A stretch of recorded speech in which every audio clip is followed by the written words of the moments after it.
बंदूक लहराया गया, हाँ, धमकाया कुछ जा लोग रहा थे, है, वो लोग सभी लोग दारू पिए हुए थे और दारू के नशे में इस तरह की घटना। ब्राह्मण के नेता, तो छोटे भाई के एक्सीडेंट के बाद जो है मृत्यु रहती है, उस पर जो है आशुतोष जी सातों पर कह रहे हैं कि मेरे भाई की हत्या कर दी जाती है। उसी सिलसिले में आज जो है मेरे सहयोगी जो है आदित्य जी उन्नीस जानकारी देते हैं। आदित्य जी पहले चैनल में स्वागत है आपका। बहुत बहुत आभार आपका जी। ये आशुतोष जी है वो जो आरोप लगा रहे हैं कि मेरे भाई की हत्या कर दी, इसमें क्या कुछ कहिएगा आप। देखिए, ये तो बहुत दुख की बात है कि उनके भाई आलोक कुमार की इस तरीके से मौत हुई है। कहीं न कहीं तो क्वेश्चन मार्क तो है। इसीलिए है कि सीसीटीवी कैमरा जारी की जाती है और सीसीटीवी कैमरा में रात के अंधेरे में वो स्कूल के पास खड़े थे। उसी दौरान एक गाड़ी आती है और चढ़ाते हुए चली जाती है। उसमें आशुतोष कुमार का कहना है कि वो लोग जो भी लोग थे वो लोग सभी लोग दारू पिए हुए थे और दारू के नशे में इस तरह की घटना हुई है। उनका ये कहना है ये घटना नहीं हुई है, मर्डर हुआ है। मर्डर इसलिए भी लग रहा है कि गाड़ी की स्थिति बहुत खराब हो गई है। पोल से टकराने के बाद गाड़ी का पोल भी गिर गया और गाड़ी की भी स्थिति खराब हो गई। साथ ही साथ जो लोग वहां पे थे उस गाड़ी में, लोग बाहर निकलते हैं, 3-4 आदमी तो सीसीटीवी में दिखाई दे रहे हैं कि निकले हैं, निकलते हैं और उसके बाद वहां से निकल जाते हैं।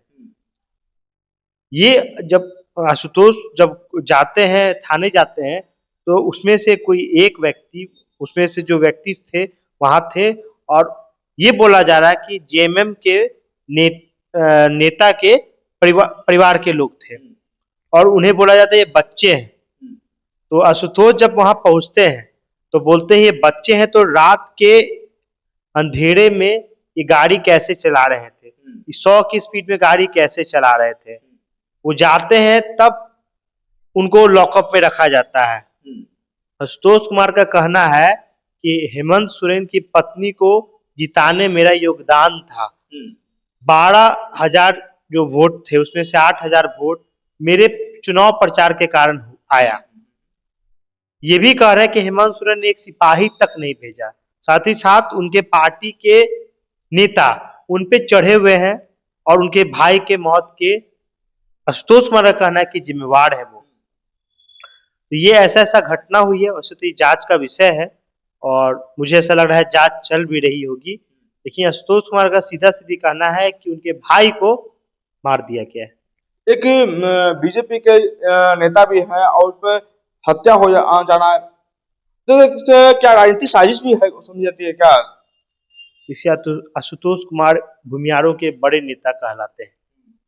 बिहार से ही कट के झारखंड बना है और झारखंड में जैसा उनका परिवार रहता है, आलोक जी वहां रहते थे, तो कहीं न कहीं ये साजिश के तहत ही आशुतोष कुमार का जैसा कहना है, ये हम नहीं बोल रहे हैं, आशुतोष कुमार का जैसा कहना है कि साजिश के तहत मारा गया था।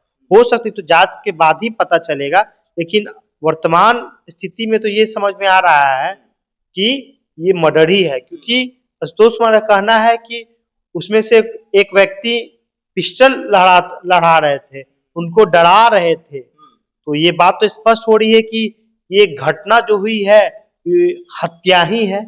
जिस तरीके से उनकी मौत हो गई, 30-32 साल के व्यक्ति को जिस तरीके से चढ़ा दिया गया और उसके बाद निकलकर जो सीसीटीवी कैमरा में दिखाई दे रहा है, आराम से निकलते हैं जो लोग कार के अंदर मौजूद होते हैं। जो पूरी घटना जो पहली बार में ये समझने की हम कोशिश कर रहे हैं, इसमें यही घटना ये समझ में आ रहा है कि ये साजिश के तहत मारा गया। जैसे आरोप लगा रहे हैं कि प्रशासन के एक टुकड़ी तक नहीं आया है। प्रशासन का कोई टुकड़ी आया ही नहीं है, उनको अभी तक कोई नहीं है। हेमंत सोरेन की पत्नी को जिताने वाला व्यक्ति की अगर भाई की मृत्यु हो जा रही है और किसी तरह का प्रशासनिक मदद नहीं मिल पा रही है, तो ये बात आप समझ सकते हैं क्या हो सकता है।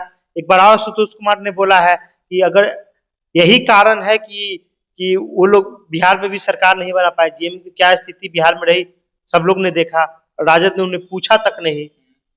उन्होंने ये भी बोला कि अब सरकार बना ले, तो एक तरह से उन्होंने चैलेंज भी किया है कि अब सरकार झारखंड में बना ले, और उन्होंने जो मदद किया उस मदद का फल भी उनको नहीं मिला है। हम कहीं ना कहीं बीजेपी से जुड़ा राजनीतिक साजिश भी तो लग रहा है क्या, आपको क्या लग रहा है।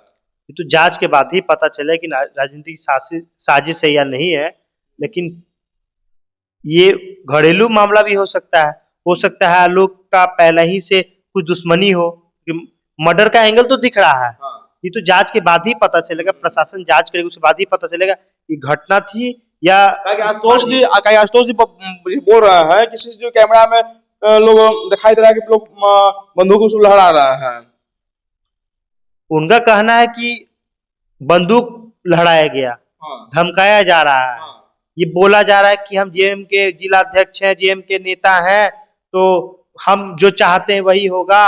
हम थाना प्रभारी को बदल देते हैं, हम डीएसपी को बदल देते हैं, मेरे कहने से थाना और डीएसपी का तबादला होता है। तो जो लग रहा है, तो लग तो यही रहा है कि वो लोग के माध्यम से ही उनका मौत हुआ है।